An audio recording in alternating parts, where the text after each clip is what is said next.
Sacramouille que c'est bon. Du Trizac.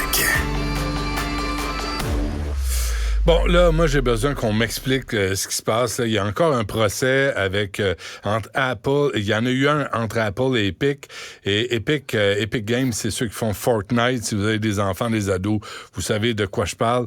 Et là, il y en a un. Là, c'est Epic Games qui s'en prend à Google. J'ai de la misère à comprendre ce qui se passe. Pierre Larouche est avec nous, vice-doyen de la faculté de droit à l'Université de Montréal, expert en droit de la concurrence. Monsieur Larouche, bonjour. Bonjour. Merci d'être là parce que vraiment, là, je suis largué. Là.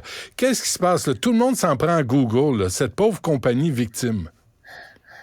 Oui, donc, on va passer les mauvais jeux de mots en disant que c'est un combat épique, là, mais c'est Epic, le fabricant de Fortnite, qui s'en prend à Google, comme ils s'en sont pris à Apple avant. Et le problème de Epic, c'est que quand vous jouez Fortnite, le jeu est gratuit, mais évidemment, Epic fait son argent avec tous les gadgets qu'ils vous vendent à l'intérieur du jeu. Et Apple et Google, donc que ce soit sur iOS ou sur Android, ils disent, si vous vendez des choses, vous devez passer par le App Store ou par Google Play, et on se prend une petite commission. La petite commission, dans le cas d'Apple et Google, c'est 30%. Oh! Oui. Sacramouille, 30%! 30%, oui. C'est pour ça que c'est des compagnies qui sont rentables. Et Fortnite, Epic dit, ça nous semble un petit peu exagéré, puis on aimerait ça pouvoir vendre nos produits directement aux consommateurs sans donner le 30% à Apple ou à Google. OK. Ils ont perdu à peu près dans l'action contre Apple, mais là, ils procèdent contre Google. Puis, c'est pas gagné de leur part, mais ce qu'il faut savoir, c'est que le même argument a été repris dans le nouveau règlement sur les plateformes en Europe. Donc, si ça se fait pas aux États-Unis, ça va se faire en Europe. Quand vous dites ça va se faire, là, qu'est-ce qui va se faire? De pouvoir vendre sans passer par Apple ou Google?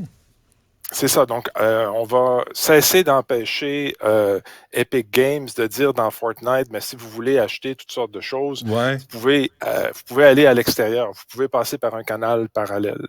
Parce que jusqu'ici, c'était interdit. Apple disait, vous pouvez pas publiciser, puis Google aussi, vous pouvez pas publiciser aucun autre canal de vente. Ça doit être vendu à travers Google Play et on va se prendre un 30% au passage. Donc, c'est ça le but du litige, là. Et c'est pour ça qu'ils appellent ça un procès antitrust? Oui, c'est ça. Donc, l'argument, c'est que Google abuse de sa position, puis que c'est une forme de pouvoir de monopole sur ce qui se passe dans l'environnement Android. Puis c'est là où c'est difficile dans l'affaire, c'est que c'est pas sûr que Google ait vraiment un pouvoir de monopole. L'argument de Google, c'est plus ou moins, si vous n'êtes pas content, vous pouvez acheter des iPhones puis aller chez iOS. Ah oui. OK, mais t'es pogné avec un des deux, là. Un comme dans l'autre, là. Oui. Okay. C'est ça. Puis, et là, on peut pas la parler... réalité, c'est que je suis pas sûr que quelqu'un va passer de Android à Apple parce que Epic lui a dit, écoute, je te vendrais ça un petit peu moins cher sur d'autres plateformes. Donc, c'est pas certain que il y a tant de mouvements que ça. Donc, c'est possible, effectivement, d'argumenter que Google a un pouvoir énorme sur l'environnement Android.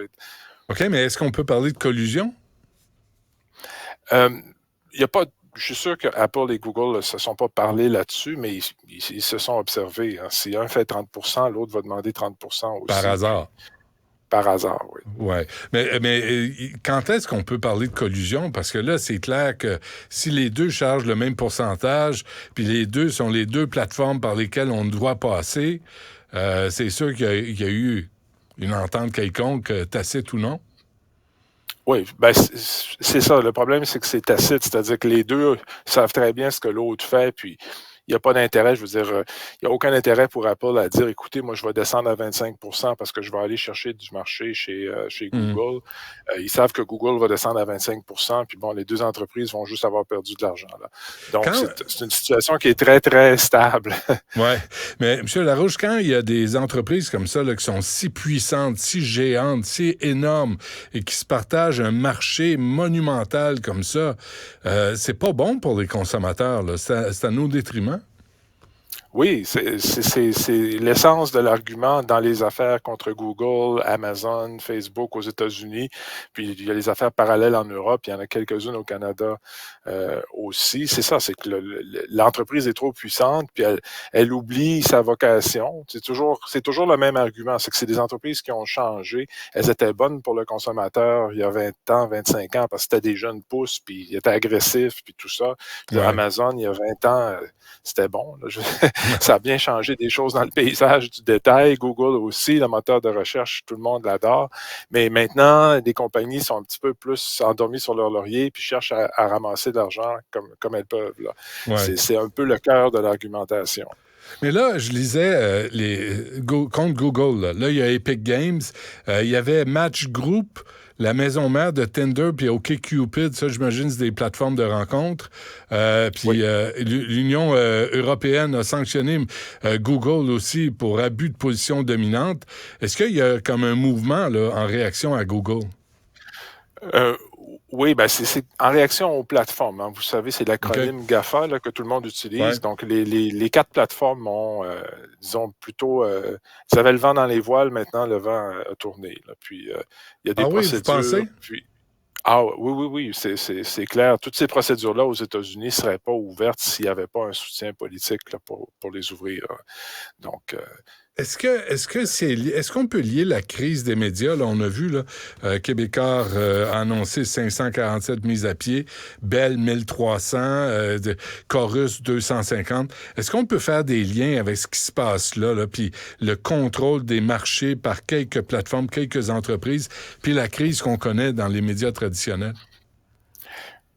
il y a un lien qui est... Bon, on peut en discuter, là, mais il y a un bon argument à faire qu'il y a un lien. En fait, ici, c'est surtout Google puis Meta, Facebook, là, qui sont Ouais. les deux principaux responsables. C'est des deux plateformes qui sont financées par la publicité. Et les revenus publicitaires, si vous regardez les chiffres, c'est clair que les revenus des médias ont fondu. Ouais. Puis en même temps, ceux de Google et de Facebook ont augmenté. Puis une partie de leurs revenus vient du fait que il y a des nouvelles qui sont disponibles sur leur site. Puis c'est des nouvelles qui sont empruntées aux médias traditionnels. Mais le média traditionnel, au lieu d'avoir, je sais pas moi, sur les pages du groupe québécois, là, si quelqu'un est sur la page du Journal de Montréal pendant 10-15 minutes, c'est le Journal de Montréal qui vend la La publicité. publicité. Ben Mais oui. s'il arrive de Facebook, il regarde un article 2 minutes, puis il repart sur Facebook, c'est clair que le Journal de Montréal a perdu pas mal de chances de vendre des choses, puis de vendre de la publicité. Donc, c'est un peu ça qui se passe, puis c'est ça qu'on essaie de corriger avec C18, mais ça marche Ouais. pas. Est-ce qu'on peut parler de concurrence déloyale? Puis si c'est le cas, est-ce qu'il y a quelque chose à faire légalement? Oui, ce qu'on fait, c'est le genre de poursuite qu'il y a aux États-Unis en utilisant le droit de la concurrence. Sinon, c'est des actions réglementaires, comme ce qu'on fait au Canada avec C18. Mais Hmm. C18, on peut en discuter. Ça n'a pas fonctionné au Canada comme ça avait fonctionné en Australie. En Australie, Google puis Meta se sont pliés à la loi, indirectement. En tout cas, ils ont fait des ententes avec les médias, puis il y a des Des payes? transferts monétaires qui se font. Là. Oui. Ouais. Mais le Canada, il n'y arrive pas. Non, il y a plusieurs choses. Je pense que Google puis Meta sont peut-être un petit peu plus stratégiques. Avec l'Australie, c'était la première fois. Là, ils commencent à se rendre compte que ça peut aller loin. Hmm. Puis l'autre chose, bon, ça, je pense qu'on leur aurait peut-être donné un autre jeu de choix au Canada qu'en Australie. Moi, en Australie, on leur a dit plus ou moins, on aimerait que vous transfériez de l'argent aux médias. Au Canada, on leur a dit, on aimerait que vous transfériez de l'argent aux médias canadiens, mais il faut s'assurer que c'est bien réparti, que ça favorise les médias locaux, que ça respecte la nature bilingue du pays, la nature multiculturelle, ne pas oublier non plus les premiers peuples, tout ça. Puis j'ai l'impression que ça devient peut-être un petit peu trop pour Meta et Google à la fin. Oui. Ils disent, oui, on peut transférer de l'argent, mais ça commence à faire beaucoup de choses à surveiller. Là. OK. En conclusion, M. Larouche, là, pour revenir à Epic Games, là, si Epic Games gagne contre Google, Epic Games a perdu contre Apple, qu'est-ce que ça va changer pour les gens? Là? Je pense que ce qu'Epic Games cherche à faire, c'est ouvrir la possibilité de vendre les trucs pour Fortnite là, par un autre canal, puis pas payer 30 à Google.